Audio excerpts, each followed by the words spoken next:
resources for like, what is it, babies through 6 years old. So like just some of the basics that they need, the clothes, things like that, the children, and it's foster children. And then hunger fighters is food, but they also need a lot of just basic personal hygiene things that we probably all take for granted, like toothpaste and, you know, shampoo, things like that. And then CASA is an organization where if children have been like neglected or abused, the CASA organization helps take care of those children and, you know, reassign them new places to live. So all 4 of them are amazing organizations, and, you know, check them each out and see which one really pulls on your heartstrings, or, you know, donate something to each or share that within your community. But it's really about giving back where we live, and that's, you know, how we all build really good real estate businesses and just good lives within our community. And remember, your clients can come by and drop them off at the office also. And in case that wasn't reason enough, we have the Koi Fusion food truck, and we will have little gift bags for everyone who comes by. We've resorted to bribery. No, we hope you guys all come by. Who is, show of hands, who's planning on coming by? You don't have to come for the whole thing too. Yay. Okay, I love it. And hopefully most of you guys that have the cameras on are still also coming. If you have any questions, please reach out to any of us, but we would love to see you all there, even if you just pop by for 10 minutes and check it out and support it. So thank you so much. Austin, let's throw up our top producers year to date through April, 4 months into the year. All right. And this is based on their closed volume through April. So we have Laura James, Megan Jamago Simpson, and Pam Waldman for our solo agents. 3 amazing ladies, right? Laura, 14 million. So that is incredible. And then our top teams and groups, we have Office of Darrell Bodle, Mark Fox Group, and the Clark Group. You guys off to an incredible start considering we're only 4 months into the year on this. So great job to all of our top producers. Silent claps. Yes. Josh and Chad, good morning. Tell us something about lending and what's going on. Good morning. How you doing? Good. Good morning. All right. Thanks for having us on today. I'm gonna let Chad go first. A little market update. Yeah.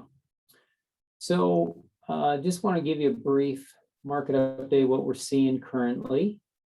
Based on the trading activities of the mortgage-backed securities market, we've seen rates tick down over the last probably 8 weeks, and we're actually in the best position we've been over the last 2 months in the marketplace. On average, the solutions out there range anywhere from maybe 2.375, 2.5 on a 15-year, on up to maybe 3.25 on the 30-year.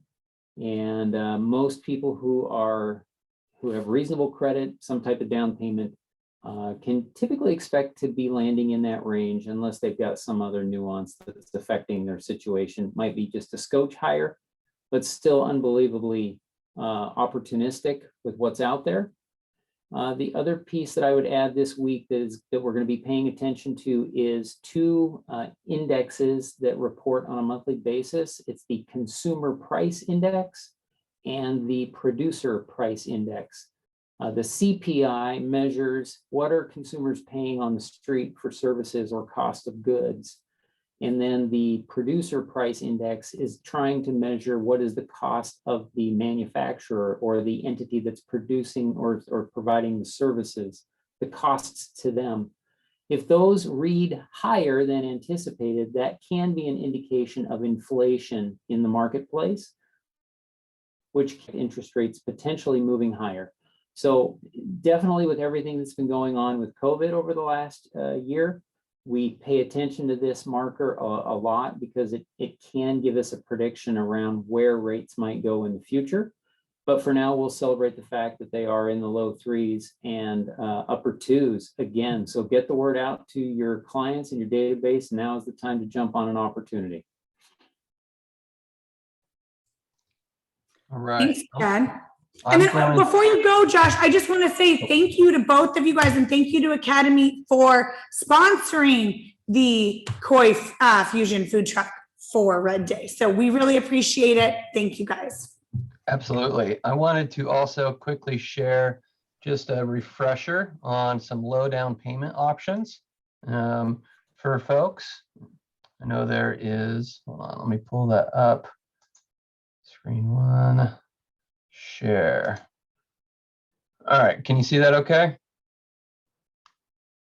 Okay, great. So a lot of people still feel out there, the myth of, needing 20% down payment or more to get into a home. Although it's competitive out there, there are still low down payment options that are getting accepted deals. I just got an FHA with a Washington bond program loan accepted in Vancouver this weekend, and we had another FHA deal accepted this weekend in Oregon. So the low down payment options are still viable and out there, and a great way to start building your pipeline for future buyers as well. Even if they're not getting a home right now, start building your pipeline with folks that maybe don't think that they can buy a home because they don't have a big down payment, but they may have the opportunity to by utilizing a low down payment option. Conventionally, you can go as low as 3% down on a conventional loan. And Fannie Mae and Freddie Mac both have available options for that with their Home Ready and Home Possible program. Of course, there's USDA, VA, and FHA with their low down or zero down options as well. We have our Academy 100 program, which is based on a conventional platform, but it's a 100% loan, zero down payment required, allows for up to 3% in seller contribution as well towards purchasing. So if you've got folks out there that think, well, maybe I can, maybe I can't, because I don't have, a lot of money, please connect them with us. We'd be happy to talk them through it, get them a game plan, get them ready so that, when the right deal comes up for them, they can strike on it. With a little bit of patience, they also can win a deal and get into a home. So lots of options out there. Again, if people just, need a consultation and want to talk through their options, please send them our way. We're happy to, have that conversation with them. If nothing else, start building your pipeline for future deals. Thank you so much, Josh. These products are so great to know they exist, right? You don't have to know all the ins and outs of all the different loan options. That's where Josh can come in and help. But just knowing that they exist, and it really can help the conversation if somebody says, oh yeah, I'm about a year out, I just got to save up a little bit more. Okay, well, loop in Josh and the Academy team to just start having those conversations. So thank you so much, Josh and Chad. We appreciate you both. Thanks, guys. Insight. See you on Thursday. Absolutely. All right. Well, now let's get a little managing broker tip from Kelly. Hi, Kelly. You're on mute. Okay, hope you're all doing well. Hey, wanted to share with you guys a little bit of information from with regards to compliance and document submission and timelines. So I'm sharing with you the statute here. It says the principal broker must directly supervise a licensee associated with the principal broker in fulfilling their duties and obligations to their respective clients. So that is pretty innocuous. The proof is in the pudding. You guys are doing a great job. And if people don't complain about you, there'll never be an issue. This last one is a little bit more tangible, and the real estate agency can audit our files. And this is something they can check on, and it's black and white. There's no doubt about it. But the principal broker must review each document of agreement generated in a real estate transaction within 7 banking days after it has been accepted, rejected, or withdrawn. And so that's why we have deadlines for you guys to turn in your paperwork. We need to have things in within 3 business days. That allows me the time to review the mountain of paperwork that you guys are creating out there and make sure that we stay compliant and we are in good standing. You guys have any questions about that? Wait, I want to clarify one thing, Kelly. So Yes. wait till the end and then submit everything? No. So you need to turn, I have to review it within 7 banking days or 7 business days. And so I need time. So you need to turn it in within 3 business days. And so the documents that I think fall underneath this category would be listing agreements and addendums to listing agreements, sales contracts, obviously, addendums, disclosures associated with sales contracts. So if you have any question about it, just turn it in and we'll look it over. But yeah, those are your timelines. Please get it in within 3 business days so we can maintain compliant with the state. Awesome. Thanks, Kelly. Does Yes. anyone have any questions for Kelly regarding timelines or anything else? I will Awesome. note, next week, Tanya and I are going to do a class on, we haven't come up with a great name for it yet, but the class will be about like structuring and turning in your paperwork into command, how to do it, how to build different files within the different headings and how to label them so that we can easily find them if we need to. So I hope you guys can all check into that. It'll be really good. How about, do you want to get paid? Yeah. That's a good title. That's a good I title. want to get paid Will you plus. come to that class? Okay, more info on that class coming Yeah. Do soon. you want to get paid and do you want to maintain a real estate license? Those are pretty good. Those are There two. you go. Yeah. Right. Wonderful. I have a Thanks. quick question. Oh, So yeah. if we write an offer and it doesn't get accepted and we're waiting for the co-op agent to send us over the rejection, would you rather just have us send you the timed out offer? I think Or you have would you to- rather we wait to get the Yeah. rejection, which we may or may not ever get? Right. I think you need to turn it in within 3 days of your client signing it regardless. Okay, And so it might be a little tedious to do it twice. And you're right, after 3 business days, you're probably not going to get it. When you do turn in an offer that's been rejected, but just because it hasn't been signed, include a little note that says offer was rejected because of, the agent didn't respond. If we have that in the file, I can just approve it at that point. But okay, if it doesn't have that language, then I've got to ask you for it, and then you've got to tell me you can't get it, and then it's just more work for everybody. So, okay. Thank cool. you. Good question. Thank you for bringing it up. Wonderful. Any other questions for Kelly? And if you do think of any, remember Kelly's doing his office hours every Wednesday where he's just open. So if you can come in, chat, ask questions, other people might have the same questions. So, all right. So now we have a very special guest today. Hi, David. We have David Squier, who is a mega agent, team owner, trainer, and coach from Keller Williams, Las Vegas. And Rosalie arranged for David to come on and present to us today about planning our work and working our plan. Rosalie, do you want to add a little bit more and introduce David? Sure. So David and I have known each other for a while. He was actually my broker, my designated broker, same as Kelly is for us here when I was a team leader in the Southwest Market Center in Las Vegas. So David has taken on a role, several years back as a coach, business coach, productivity coach, all-around coach. And he has a huge team, or his team does a huge business, I should say. He's got a small team doing a huge business in Las Vegas.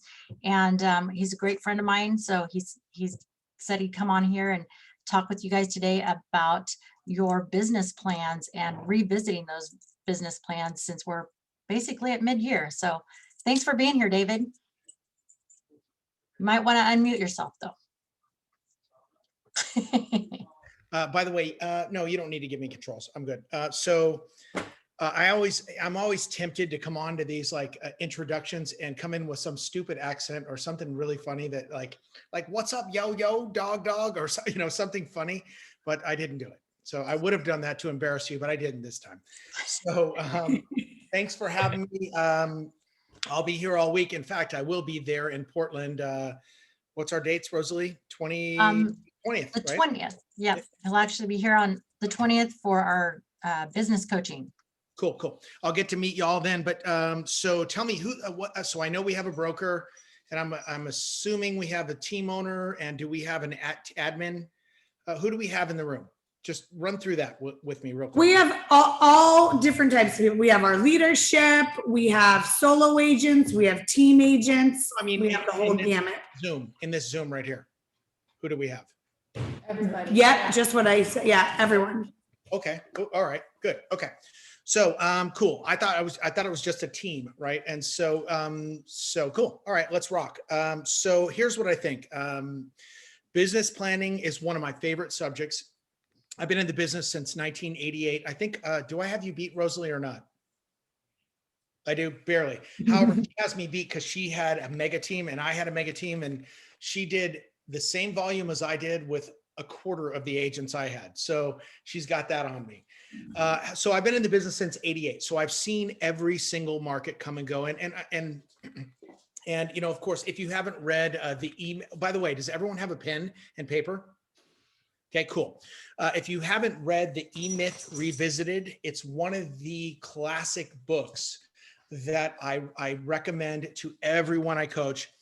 It's really cool because it's about, the E stands for entrepreneurial. It's the entrepreneurial myth, right? And I can't even remember who wrote it. It doesn't matter. You can find it. So Dan Gibbons, anyway, doesn't matter. So E-Myth Revisited talks about running your business like a business. So it goes to the basic principles of, you know, work in your business and on your business and all of those really cool things that really grow us and break us through that glass ceiling. So that's a good foundational book. But, you know, when we run a business, I always, you know, our real estate, I mean, so let's face it, do we all own a business? Big time, right? I mean, we own, so we went to school, we spent a ton of money, we learned, you know, we built all these platforms. So we are business owners just like any other business in the world. And so I equate that to like if you bought a franchise, and back in the day, Subway was like the good franchise. It was cheap and it made a lot of money and it was a really cool franchise. So I'll say this, you know, if you own a Subway, and would you know your food cost? Would you know your beverage cost? Would you know your labor cost? Would you have a business plan? Would you have a P&L? And if you didn't, what would happen? Someone tell me. Well, don't ever spend too much money. You No. wouldn't have a business. That's exactly right. You wouldn't have a Subway, right? So, you know, it's just like our real estate business. It doesn't matter if you're on a team or you're the team leader or you're the admin. We all have our own internal business, right? So we all have to work from a plan. So business planning 101 is this. You have to start with a plan. So Rosalie and I talked about this yesterday. If someone dropped you off in the desert, in the Sahara Desert, in a helicopter, and they gave you food, water, and a compass and a map, and they said, here's where you need to go. There was a red X on the map. What would be the first question you'd ask? Don't say it, Rosalie. I'll give it to you. Where am I? Where am I now? Right? So business planning 101 is find out where you're at now. Where am I now? Right? So look, if you go to the mall and you look at that big thing on the mall where it says Macy's, here, blah, all this stuff, right? And then you say, I want to go to hot dog on a stick. And you go, okay, there it is over there. What's the very next thing you look at? Someone, please tell me. You are here. Correcto. Right? You are here, right? So business planning starts with that. Where am I now? Where do I want to go? That's how it starts. And it's really cool if you simplify it that way. Now, it's also scary. So the other thing with business planning is you have to know where you are now. So you have to have some idea of where your business came from, you know, what you did this year, what your sources were, and that's what we build from. But so that's the basics of business planning is we find out where we are now, where we want to go, and then our business plan is the roadmap to get there. So it's just like the GPS in your car. You know, we used to have maps. And my mom would scream at my dad and he'd make a wrong turn. And then 35 miles, he'd at a dead end and then he'd come back and we were lost. And my mom would say, you never ask for directions, right? But what our business plan is like GPS to our goals, right? We have all the tools, right? We all know we're Keller, we're KW people, right? Rock KW, right? So there's some kind of gang sign for KW, but it's cool. But anyway, so we're all KW people. We know we have 411s. We know we're supposed to follow a perfect week. We know we're supposed to inspect what we expect, all of those things, and we know if we have all those places and things in place, we'll get to where we want to go. So that business plan is our roadmap to get from A to Z. This is our end goal, right? This is what we want to create. And we're going to use SMART goals, specific, measurable, attainable. By the way, I'm cramming this down into 20 minutes. So SMART goals, specific, measurable, attainable, risky and timely, right? So we set really good goals, real goals. And we know where we are, where we're going to go, and how we're going to get there, right? So once we built that, so I use this terminology all the time, and it's I don't know, probably because I probably did it, but you can't get an F on your report card and then turn in your homework, right? So in other words, there's a process that goes on, and we have to make corrections, and so that's where we're at right now, right? We're mostly into our second quarter. By the way, I prefer quarterly business plan review. So let me go back through that. First thing, know what you did last year, where it came from, how you got it. I mean, there's a list, and I'll give it to you. The list is how many listings taken, okay? How many listings sold? How many buyers written? How many buyers sold, right? So this is the 4 conversations with Keller, right? Rosalie, right? This is all that stuff, right? So we know what our transactions were, but we want to know where every one of those originated. And by the way, if you meet someone at an open house and then you put them in your SOI and 2 years later they buy, they're not an SOI lead, they're an open house lead. So you have to categorize properly, or else you don't know your efficiency in those areas, right? So knowing your sources, your lead sources, is hugely important. And then of course you want to know the other basics. What's your average sales price? I mean, seriously, dude, if you want to increase anything, it's your average sales price, right? Average sales price goes up, everything else gets easier, right? So average sales price, what's your average commission? Here it's 2.75. It's dropping a little bit now with this crazy market, but average commission is important. So you want those basic factors. And if any of you have a MAPS coach, you know that they run us through that, right? And the reality is you can't build a business plan if you don't know where you're at. So that's where you start. Now we have a business plan. We know where we're going. We know how we're going to get there. And then we want to quarterly, this year, maybe mid-year. However, we want to, in fact, with my coaching clients, I look every end of month at their numbers. And then we have a discussion over the P&L and their production and of course, what they're doing with their plans, right? And all of that. So your business plan should be detailed. The Keller business plan has modified so many times. I have my own that I use. But sometimes it gets overwhelming. So simplifying it is not a bad thing. But ultimately, we want to know exactly what we're going to do to get from A to Z. Exactly. What are we doing every single month? What are we doing every single day? That's where the 411 comes in, right? You take your business plan, you break it down to your 411, and you know what you're supposed to do every single day, right? So now we got a good business plan. So I just did my second highest producing team this morning. I just had a business plan review meeting. So we pulled up the business plan and we looked at what did we set out to do, right?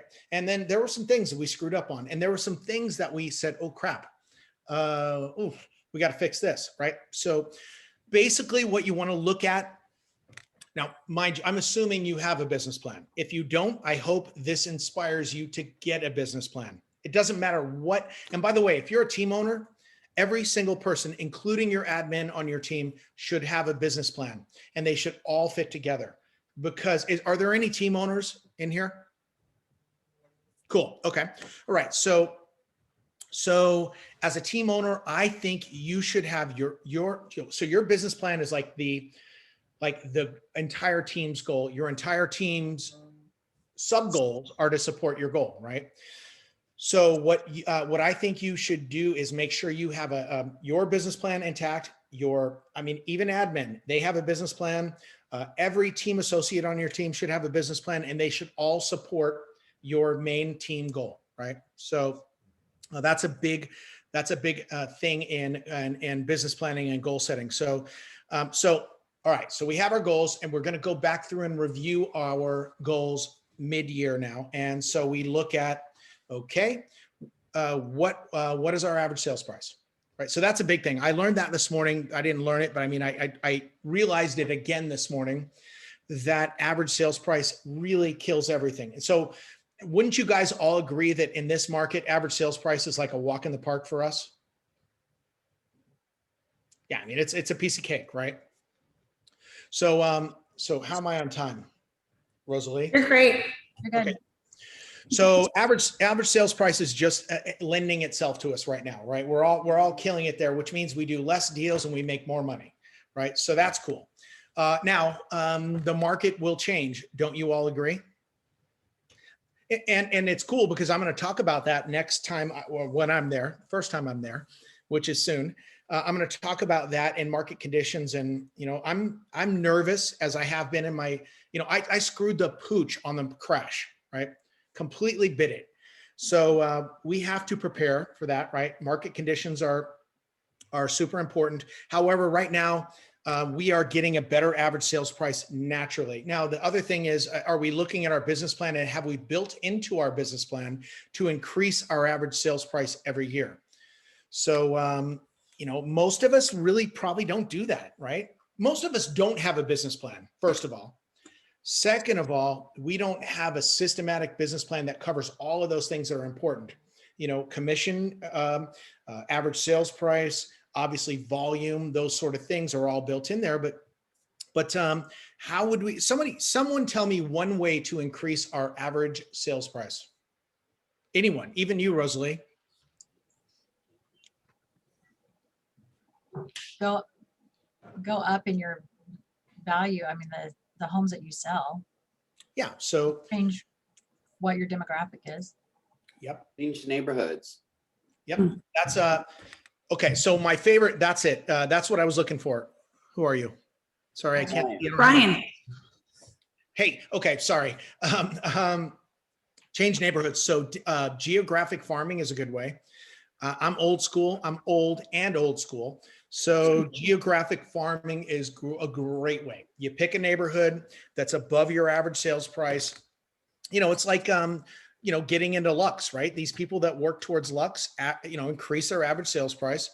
And the cool thing about that is, especially with farming, is you pick a neighborhood and these people what's your average sales price there? About 550. Oh, so it's way higher than us. Oh, so your average commissions are way higher than us. Oh, good for you. Mm-hmm. Yeah, this makes our lives easier.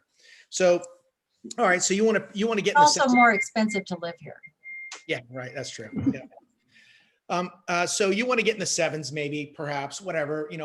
So farming is a really good way to pick a neighborhood, geographic neighborhood that has a higher average sales price. And the cool thing is you pick your clients and not to discriminate or anything like that, but ultimately sometimes certain price points are a little more sophisticated, say, and it's a little easier transaction. Not always, but let's face it. I mean, working in the higher price points is probably good all the way around, right?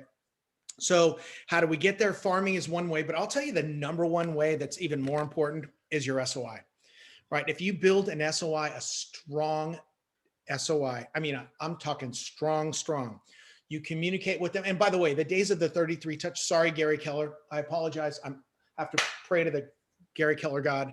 I apologize, but the days of 33 touches in my book are over.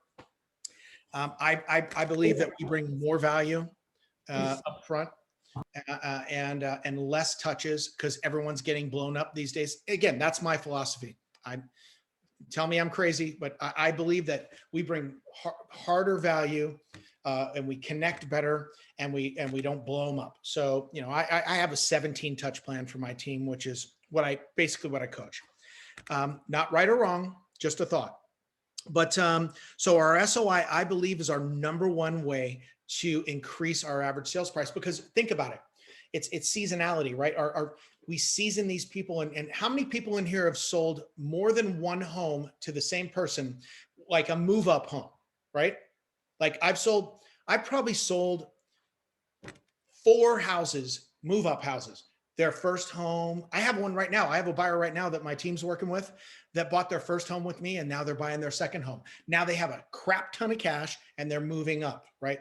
So as you season your database and your database gets stronger and stronger and stronger, your average sales price naturally increases. It's just the way it works, right? So that's the best way. Farming is another way. And, demographically, going after different demographics are another way to do it. But ultimately, we need to be aware of increasing our average sales price. And if it's not in your business plan right now, or you don't have one yet, please add it in and make sure that we're looking at it and making sure that we need to be tracking well above our local average sales price. And by the way, that's what I'm going to talk about when I'm there. Knowing your numbers. And if you don't know exactly what your average sales price is in your market right now, you're missing a beat. So average sales price is a big thing. We want to look at that. Average commissions, they're always going to bounce around depending on market. They go up, commissions go up in a down market and go down in an up market, right?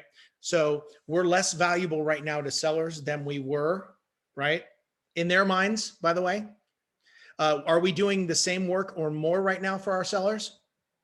Yeah. Okay. So let's not, that's an illusion, right? So let's not let that get in our brain. We are doing more work right now for less money than we do in another market, right? So knowing our average commission is important. And yes, it's probably down a little bit right now because we all see those 2s and 2.5s, 2s, and even 1.5s, right?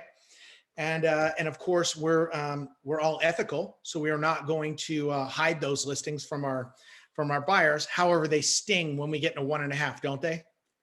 And I don't know about your market, but they kill us here. You guys get them there? Kelly, are we getting those? Not on the buy side. I do see some 2.25s Yeah. coming through. Yeah. In Washington, in Vancouver, 2.25 is kind of the going rate, which is ironic. But yeah, I mean, I'm surprised it hasn't caught on. Honestly, I'm surprised they haven't gone down here. Well, I hope they don't. And Yeah, I do too. Agreed. honestly, I think it's crap because I have a standard when I set commissions. I don't set commissions. No one sets commissions. Sorry, Kelly. I didn't say those words. When I discuss my value with a seller, one of the big things is if I'm going to negotiate down, I take the hit. I don't give the hit to the buy side. In other words, well, Kelly, I'm sure you've seen this. How many commission orders come through and you see a 3% on the seller side and a 2% on the buy side, right? So they get their 3% and then they stick it to the buy side, which I think is defeating the purpose entirely. But anyway, so knowing your average commission is super important. And then we want to look at, and so in our business plan, so what I do with my business plan is I coach through so what did we do last year really well, right? What do we want to do this year? What's our opportunity this year? What can we work on and do better? So one of the key things is I look at our SOI.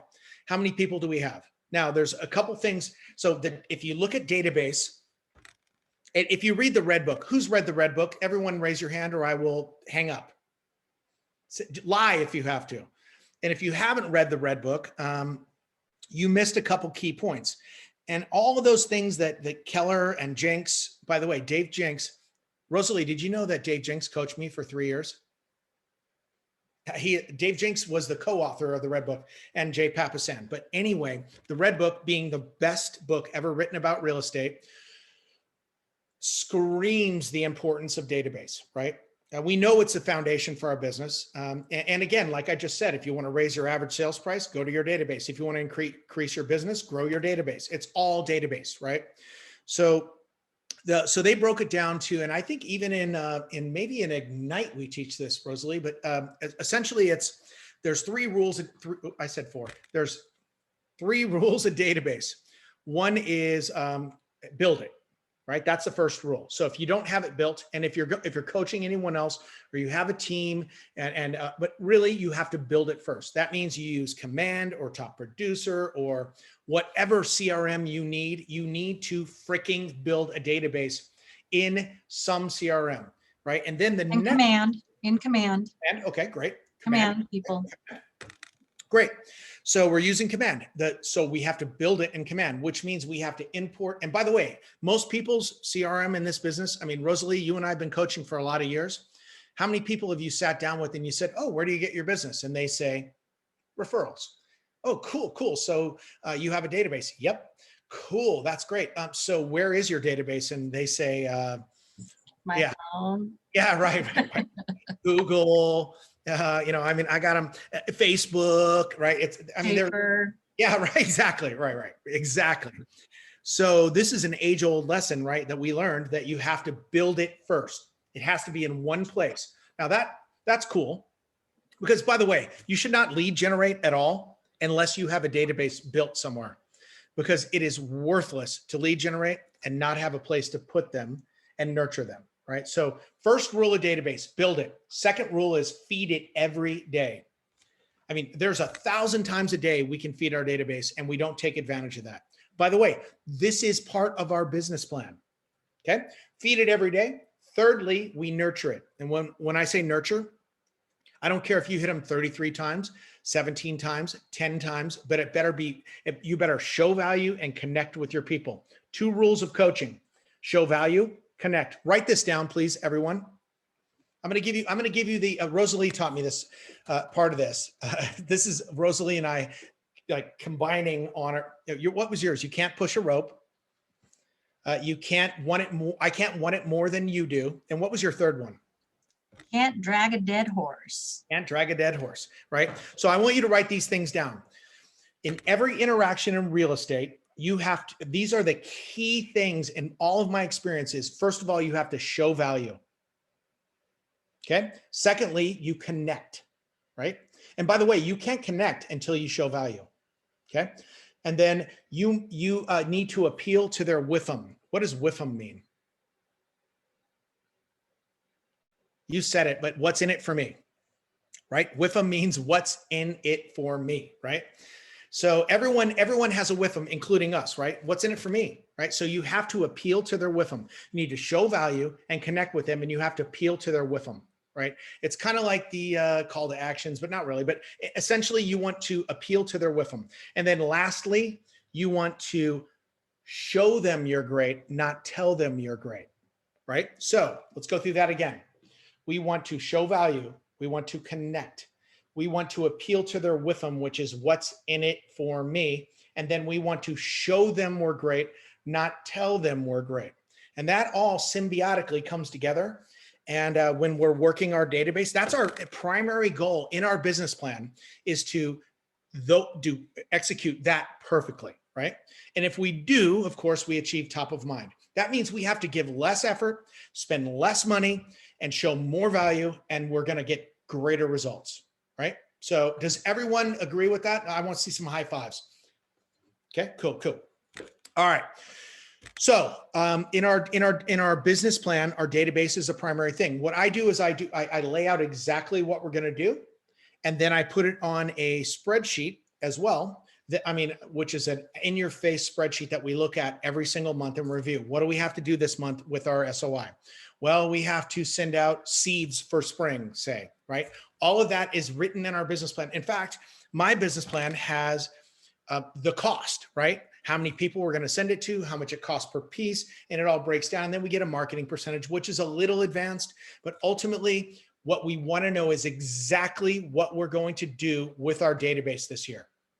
Right. So database is the key foundation of our business, and it is the primary thing in our business plan. Now, the cool thing about other things in our business plan, database isn't the only way we're going to get business. So I'm going to give you the 4 pillars that I coach.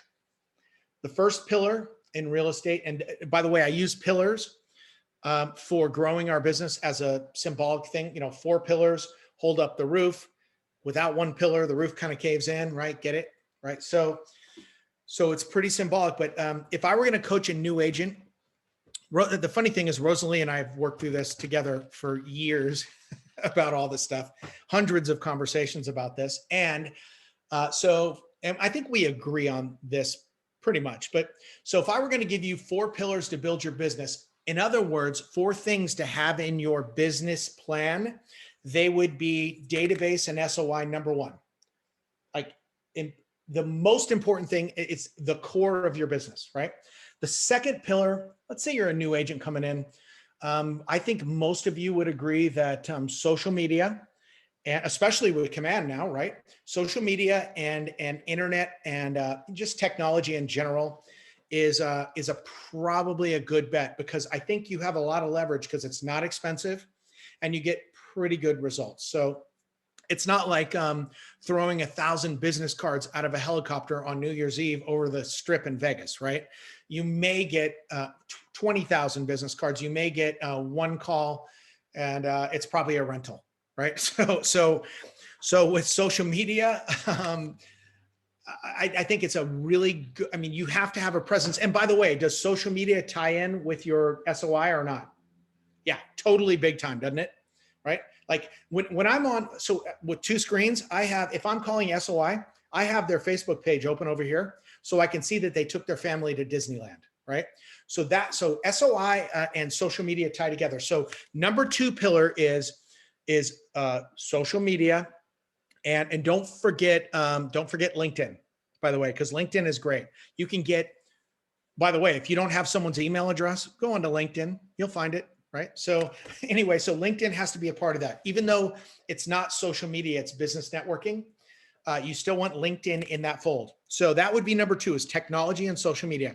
Number 3 in pillars would be, I think, so I kind of group stuff together like farming. And so farming could be demographic, geographic, or just LinkedIn itself is a whole, what do they call it? I'll think of it anyway, but demographic, geographic, sociographic, I think. Yeah. Anyway, so having a farm of people. Now that's what's cool about the whole farming pillar is it encompasses all of our lead gen.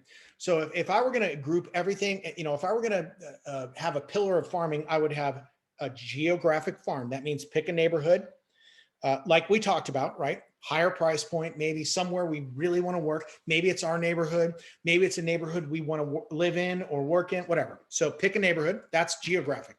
Demographic farming, there's a 10 million. Like who in this group has looked up their last name in Command and called every single agent in the company that has their same last name? Anybody? Yeah, well, does it sound like a decent idea? Really, if you think about it, in your business plan, you should have that. You should have a farm of all your, and some of you if you have a name like Smith, oh God, you're killing it. Oakwest, you're kind of screwed. Sorry, Rosalie. But Squier, I have like 30 people in Keller that I know that are Squiers, right? So that's what if you're, demographic, ex-military, anybody a veteran? Thank you for your service. There's probably some, a postman, a cop, a teacher, right? Demographic farm, right? So that's demographic. So we have geographic, demographic, and then all of the other things we do to lead generate, like circle prospect, right? Like we have a farm, or we have a, especially in our farm, this would be great. If we have an open house in our farm, holy crap, there's opportunity, right?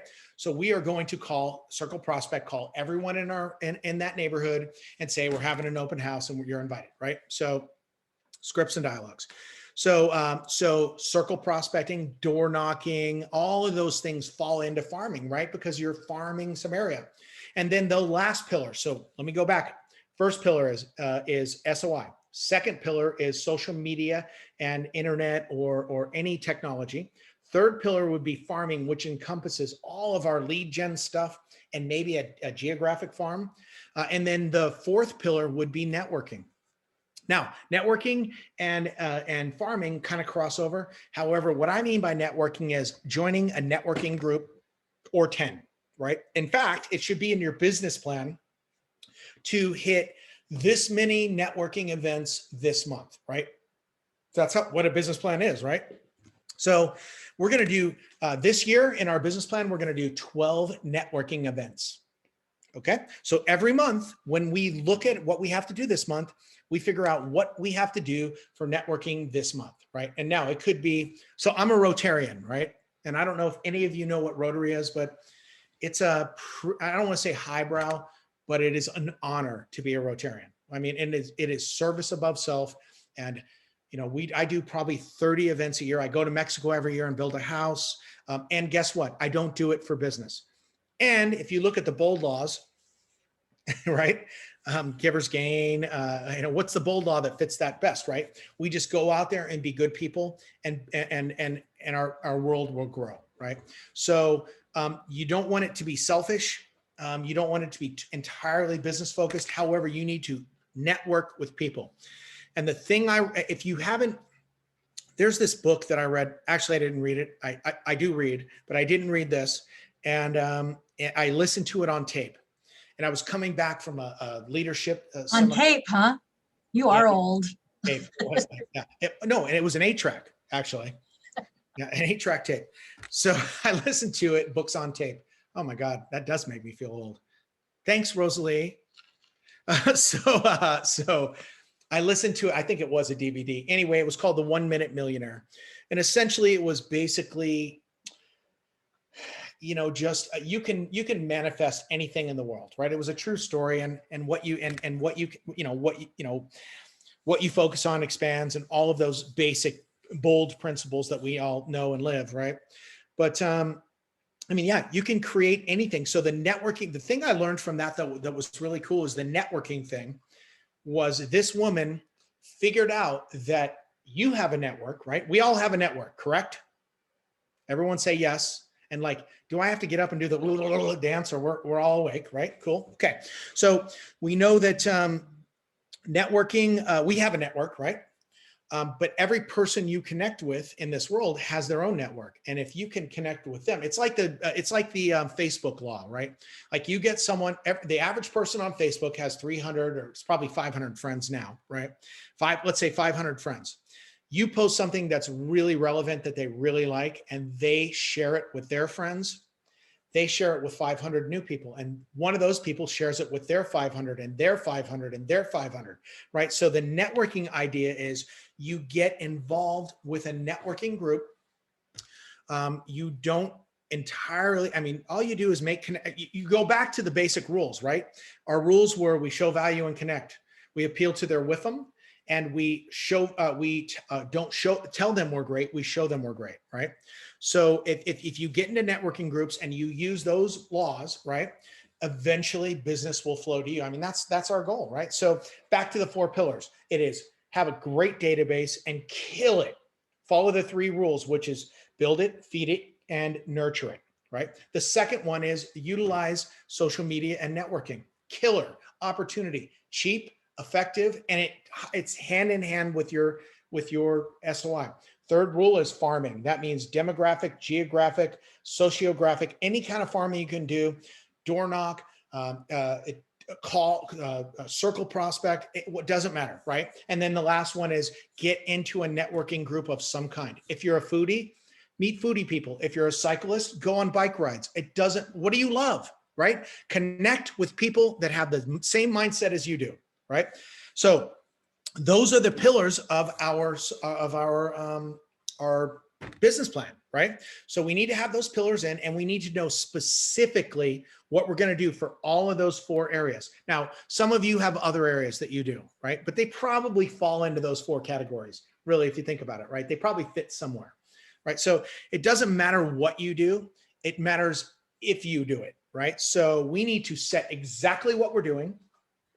We need to look at it monthly. We need to have a hard business plan review quarterly, which means we look at what's our average sales price, what's our average commission, how many units have we, listings sold, buyers written, buyers closed, all of those things.